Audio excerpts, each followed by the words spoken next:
ലഹരിക്കടിമപ്പെട്ട മകൻ പിതാവിനെ കൊല്ലുകയും കഴുത്ത് ഞെരിച്ച് കൊന്ന് പിതാവിൻ്റെ കണ്ണ് ചൂഴ്ന്നെടുത്ത വാർത്തയും നമ്മൾ വായിക്കുകയുണ്ടായി. വിദേശത്ത് നിന്ന് മകൻ്റെ പരിധിവിട്ട ലഹരി ഉപയോഗം നിർത്താനും മകൻ്റെ കൂടെ നിൽക്കാനും വേണ്ടി പിതാവ് കൊണ്ടുപോയതാണ്. ലഹരി കിട്ടാത്തതിൻ്റെ പേരിൽ ആ പിതാവിനെ തന്നെ കൊന്ന് കണ്ണ് ചൂഴ്ന്നെടുത്തു. ഇതൊക്കെ നമ്മൾ കേട്ടുകൊണ്ടിരിക്കുക. പല നിരത്തിലുള്ള അരാജക പ്രവർത്തനങ്ങൾ. മറ്റൊന്ന് നമ്മൾ കേട്ടത് കാമുകനെ വിഷം കലർത്തി കൊന്നു, മുമ്പ് സംഭവിച്ചതാണ്. അതിൻ്റെ പേരിൽ കേരളത്തിൽ ഏറ്റവും വയസ്സ് കുറഞ്ഞ പെൺകുട്ടി, ഒരു ചെറിയ പെൺകുട്ടി തൂക്കുകയറിന് വിധിക്കപ്പെട്ടിരിക്കുന്നു. ഇങ്ങനെ ഓരോ മിനിറ്റിലും ഭയപ്പെടുത്തുന്ന വാർത്തകൾ നമ്മുടെ മക്കളിൽ നിന്നും കേട്ടുകൊണ്ടിരിക്കുകയാണ്. ഇൽമ നുകർന്നു കൊടുക്കുന്ന, അറിവ് പഠിപ്പിച്ചു കൊടുക്കുന്ന അധ്യാപകനെതിരെ കൊലവിളി നടത്തുന്ന മക്കൾ. ചർച്ച ചെയ്തു പോവുകയല്ലാതെ എന്താണ് പരിഹാരം എന്നുള്ളത് നമ്മൾ ആലോചിക്കേണ്ടതുണ്ട്.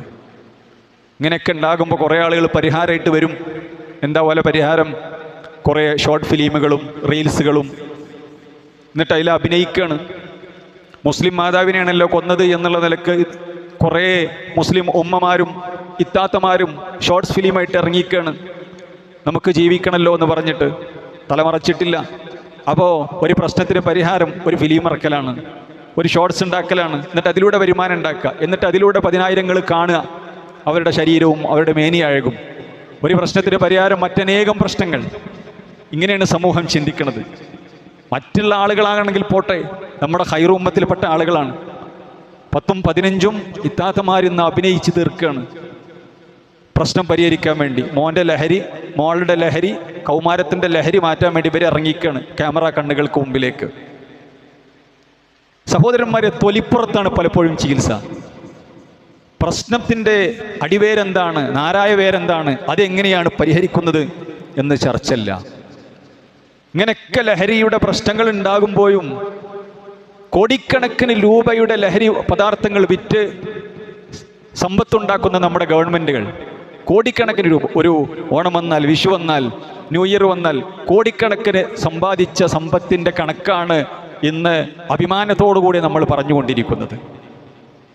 ആലോചിച്ച് നോക്കണം.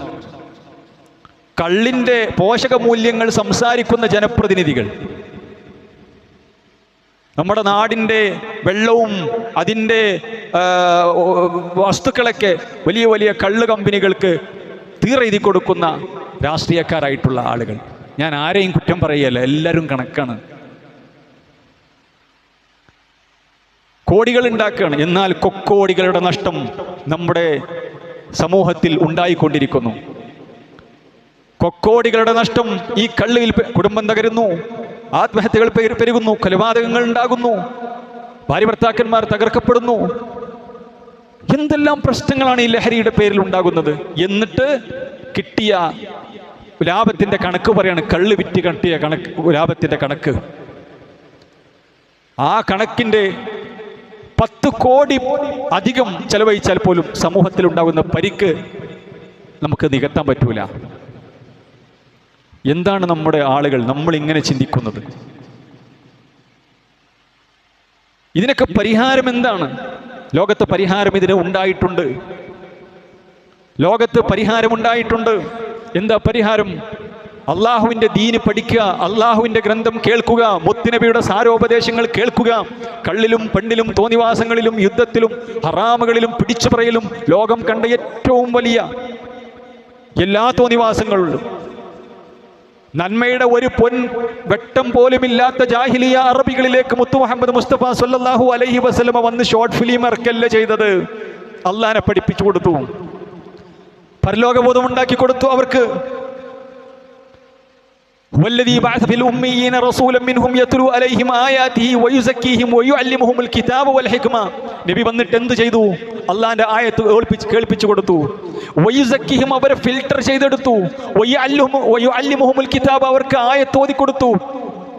വൽ ഹിക്മത, ഹദീസ് പഠിപ്പിച്ചു കൊടുത്തു. സാരോപദേശങ്ങൾ പഠിപ്പിച്ചു കൊടുത്തു.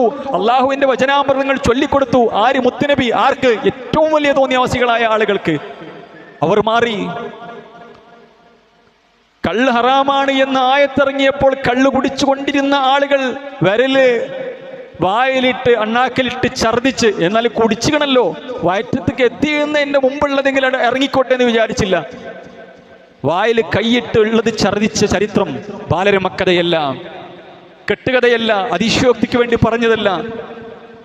മുന്തിയ കള്ള്, മദീനയിൽ മുന്തിയ കള്ളിന്റെ പുഴ ഒഴുകി എന്ന് പറഞ്ഞിട്ടുണ്ടെങ്കിൽ നീരുറവ ഒഴുകി എന്ന് പറഞ്ഞാൽ നല്ല നല്ല അബ്കാരി കോൺട്രാക്ടർമാരായ ആളുകൾ, കള്ള് കച്ചവടക്കാരായ ആളുകൾ ആയത്തിറങ്ങിയിട്ടുണ്ട്. അള്ളാഹ് ചോദിക്കുന്നു, ഫഹൽ അൻതും മുൻതഹൂൻ, നിങ്ങൾ എന്താ കൂട്ടര് വിരമിക്കാത്തത്?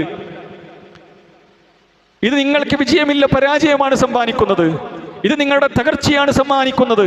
രണ്ട് ലോകത്തും തകർച്ചയാണെന്ന് നമ്മുടെ റബ്ബ് പറയുന്നു, മുത്ത് ഹബീബ് പറയുന്നെന്ന് പറഞ്ഞപ്പോൾ കള്ളിന്റെ വീപ്പക്കുറ്റികൾ അടിച്ചു പൊളിച്ച് വായിൽ കൈയിട്ട് ഛർദിച്ച് ഇൻതഹൈനായ റസൂലല്ലാഹ്, അല്ലാഹുവിന്റെ പ്രവാചകർ, ഞങ്ങൾ വിരമിച്ചിരിക്കുന്നു എന്ന് പറഞ്ഞൊരു ചരിത്രം 1400 വർഷങ്ങൾക്ക് മുമ്പ് ഉണ്ടായിട്ടുണ്ട്. അതിലേക്ക് മടങ്ങണം. അതല്ലാതെ ഒരു പരിപാടിയില്ല സഹോദരന്മാരെ, രാഷ്ട്രീയക്കാരെ, സമുദായ നേതാക്കന്മാരെ, ഇതല്ലാത്തൊരു പരിഹാരമില്ല. നാട് നശിക്കുകയുള്ളൂ. അതുകൊണ്ട് പ്രശ്നം അറിഞ്ഞുകൊണ്ട് നമ്മൾ ചികിത്സിക്കണം എന്നുള്ളതാണ്. രണ്ടാമത് സഹോദരന്മാരെ, ഏറ്റവും വലിയൊരു പ്രശ്നമായി ഞാൻ മനസ്സിലാക്കുന്നത് ഇങ്ങനെയുള്ള ലഹരിയുടെ ഉപയോഗവും കൊലപാതകങ്ങളും സമൂഹത്തെ തകർക്കുന്ന കാര്യങ്ങളുടെയും ഏറ്റവും അടിസ്ഥാനപരമായ മറ്റൊരു കാരണം നമ്മുടെ കല എന്ന സംസ്കാരത്തിൻ്റെ ഉത്തുംഗതയായി, ഏറ്റവും മെച്ചപ്പെട്ട, ഏറ്റവും മേന്മയായ കലയായി പഠിപ്പിക്കുന്ന സിനിമകളാണ്. നമ്മുടെ രാജ്യത്തെ തകർക്കുകയാണ് സിനിമാ സംവിധാനങ്ങൾ. ഏറ്റവും നല്ല വ്യത്യസ്തങ്ങളായ ലഹരി വസ്തുക്കൾ എങ്ങനെ നിർമ്മിക്കാം, എങ്ങനെ പോലീസിന്റെ കണ്ണ് വെട്ടിച്ച് ജനങ്ങളിലേക്ക്, സ്കൂളുകളിലേക്ക്, സ്ഥാപനങ്ങളിലേക്ക്, അതേപോലെ തന്നെ ആളുകളിലേക്ക് ഏറ്റവും നല്ല നെറ്റ്വർക്കുകളിലൂടെ എങ്ങനെ എത്തിക്കാം എന്ന് ശാസ്ത്രീയമായി പഠിപ്പിക്കുന്ന നമ്മുടെ സിനിമ എന്ന മാധ്യമം നമ്മുടെ കൗമാരക്കാരന്മാർക്കും കൗമാരക്കാരികൾക്കും നമ്മുടെ യുവാക്കൾക്കും വ്യത്യസ്ത രീതിയിലുള്ള ലഹരി വസ്തുക്കളെ പരിചയപ്പെടുത്തുന്ന, അതിൻ്റെ ഉപയോഗം പഠിപ്പിച്ചു കൊടുക്കുന്ന സിനിമ എന്ന സംവിധാനം എങ്ങനെ ഉപയോഗിക്കുന്നത് പഠിപ്പിച്ചു കൊടുക്കാണ്. ഇത് സ്ക്രീൻ ചെയ്യാൻ ആളില്ല. നായകന്മാരും നായികമാരും ഉപയോഗിച്ച് കുടിച്ച് തീർക്കുകയാണ്. നല്ല നല്ല ബ്രാൻഡുകൾ ഇത് കാണിച്ചു കൊടുക്കുകയാണ്. ഇത് കേവലം ഒരു കലയുടെ സ്പിരിറ്റിലല്ല ആളുകൾ എടുക്കുന്നത്. അങ്ങനെയാണെങ്കിൽ ഇവിടെ നായകന്മാരുടെ ഫാൻസ് അസോസിയേഷൻ ഉണ്ടാവില്ല, അസോസിയേഷനുകൾ ഉണ്ടാവുന്ന പ്രശ്നമില്ല. ഇത് അതുപോലെ ഒപ്പിയെടുക്കുകയാണ്. ഭർത്താവിനെ എങ്ങനെ ചതിക്കാം, ഭാര്യയെ എങ്ങനെ ചതിക്കാം, ഭാര്യ എങ്ങനെ ഇല്ലാതാക്കാം എന്ന് പഠിപ്പിച്ചു കൊടുക്കുകയാണ് സിനിമകളിലൂടെ. ഏറ്റവും നല്ല രീതിയിൽ കവർച്ച എങ്ങനെ നടത്താം, ബാങ്ക് എങ്ങനെ നടത്താം, എങ്ങനെ ഒരു മനുഷ്യനെ ഏറ്റവും ശാസ്ത്രീയമായി കൊല്ലാം, തെളിവെങ്ങനെ നശിപ്പിക്കാം കാണിച്ചു കൊടുക്കുകയാണ്. പ്രേമത്തിന്റെ പേര് പറഞ്ഞ് പ്രിയപ്പെട്ട മാതാപിതാക്കളെ എങ്ങനെ ചതിക്കാം, അവരെ കണ്ണീര് കുടിപ്പിക്കാം, അവരെങ്ങനെ ഹൃദയം പൊട്ടി കൊലപ്പെടുത്താം. നൊന്ത് പ്രസവിച്ച് വളർത്തി വലുതാക്കി മറ്റുള്ളവന്റെ കൂടെ മാതാപിതാക്കളെ ധിക്കരിച്ച് പോകുന്ന നായികമാർ, അത് ഹീറോയിസമായി കാണുന്നവർ, എങ്ങനെ മറ്റുള്ളവർക്ക് മുമ്പിൽ ആഭാസത്തോടുകൂടി മറ്റുള്ളവർക്ക് മുമ്പിൽ അർദ്ധനഗ്നകളായിക്കൊണ്ട് അഴിഞ്ഞാടി നടക്കാം എന്ന് പഠിപ്പിക്കുന്ന ഈ സിനിമ എന്ന മാധ്യമം. ഇതൊക്കെ പ്രശ്നങ്ങൾ നമ്മൾ ഇവിടെയാണ് എടുക്കുന്ന സഹോദരന്മാരെ. ഇത് നോർമലായി മതപണ്ഡിതന്മാർ പോലും പ്രൊമോട്ട് ചെയ്യുന്നു. പ്രശ്നം എന്താണെന്ന് അറിയുന്നില്ല, എവിടെയാണ് പ്രശ്നത്തിന്റെ കാതിൽ കിടക്കുന്നത് എന്നറിയുന്നില്ല. ഒരു സമൂഹത്തെയും ഒരു നാടിനെയും സംസ്കാരത്തെയും എല്ലാം കുട്ടിച്ചോറാക്കുന്ന ഈ സിനിമ എന്ന മാധ്യമം. വിവാഹം വേണ്ട ആണും പെണ്ണും ഒരുപോലെയാണ്, പ്രത്യേകിച്ച് അവർക്കിടയിൽ മറയില്ല, വിലക്കുകളില്ല, എല്ലാം ഒരുപോലെ. അതിൻ്റെ പേരിൽ റാപ്പുകൾ നടത്തപ്പെടുന്നു, പെൺകുട്ടികൾ പിച്ചി ചീന്തപ്പെടുന്നു. എന്തെല്ലാം പ്രശ്നങ്ങൾ സഹോദരന്മാരെ ഇതിൻ്റെ പേരിൽ ഉണ്ടാകുന്നു. സ്വർഗരതിയും തോന്നിവാസങ്ങളും ആവാസങ്ങളും എല്ലാം. ഇതാരെങ്കിലും മനസ്സിലാകുന്നുണ്ടോ, ചർച്ച ചെയ്യുന്നുണ്ടോ? അപ്പോൾ ഇത് വളരെ സുന്ദരമായി കൊണ്ട് നമ്മുടെ യുവാക്കളിലേക്കും അതേപോലെ തന്നെ കൗമാരക്കാരിലേക്കും നമ്മുടെ മക്കളിലേക്ക് പോലും ഇത് എത്തിക്കുകയാണ്.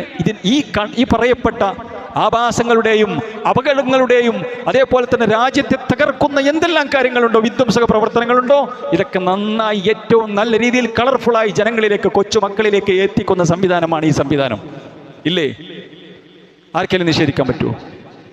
ഇവിടെ കൊലപാതകങ്ങളും അതേപോലെ തന്നെ കവർച്ചകളും തോന്നിവാസങ്ങളും ഇങ്ങനെയുള്ള ലഹരി വസ്തുക്കളുടെ അമിതമായ ഉപയോഗങ്ങളും നാടിൻ്റെ മൂല്യങ്ങളെ തകർക്കുന്നതിലും 90% പങ്ക് ഈ മാധ്യമത്തിനല്ലേ? ഇതിൻ്റെ പിന്നാലെയല്ലേ പല ആളുകളും ഉള്ളത്? അപ്പം നമ്മുടെ മക്കൾ അതിൽ നിന്നും മാറ്റി നിർത്താൻ നമുക്ക് പറ്റണം. ഇത് പ്രൊമോട്ട് ചെയ്യുന്ന പിന്നെ ഈ നിലയ്ക്ക് ഇത്രയധികം സ്വാധീനം ഉണ്ടാക്കുന്നൊരു മാധ്യമം എന്നുള്ള നിലക്ക് ജനങ്ങൾക്കിടയിൽ, മക്കൾക്കിടയിൽ നല്ല സ്വാധീനമുണ്ട്. ഇത് ഈ പറയപ്പെട്ട ഉത്തരവാദിത്തപ്പെട്ട ആളുകൾ തിരിച്ചറിയേണ്ടതുണ്ട്. അവിടുന്ന് ലാഭം ഉണ്ടാക്കുന്ന കാര്യം ആലോചിച്ചാൽ പോരാ, കോടികളുടെ നഷ്ടം വേറെ ഉണ്ടാകുകയാണ്.